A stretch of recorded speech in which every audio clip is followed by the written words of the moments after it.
Arestado ang isang babaeng nagtangkang hold-upin ng isang lotto booth sa Digos City, Davao del Sur gamit ang laruang baril.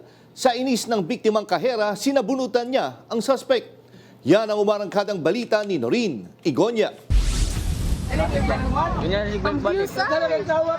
Sa kulungan ang bagsak ng 40 anyos na byuda matapos mang-hold up sa booth ng isang small town lottery o STL sa Lapu-Lapu Extension Barangay Zone 3, Digos City, Davao del Sur, Lunes ng hapon. Kinilala ang suspect na si alias Parida na residente sa Cabacan, Cotabato, habang ang kanyang biktima ay kinilalang si Raymark Paraiso, 34 anyos. Sa investigasyon ng mga otoridad, nilapitan ng suspect ang binabantayang STL booth ng biktima at nagpapanggap na tataya ng loto, ngunit bigla itong nanutok ng baril at nagdeklara ng hold up sa biktima. Sa takot, agad na binigay ng biktima ang kanyang cellphone. Ngunit napansin nitong laruan lang pala ang ginamit na baril ng suspect.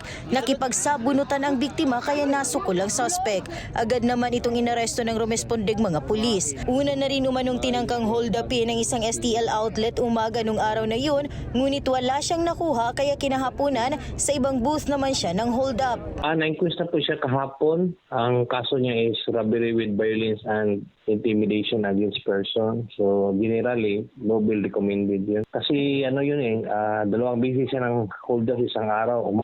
Ang sabi niya na hospital lang yung anak, pumunta naman yung mga kamag-anak niya, yung kapatid niya. Hindi naman totoo. Sa ngayon ay inaalam pa kung tunay bang may iniindang depresyon ng suspect.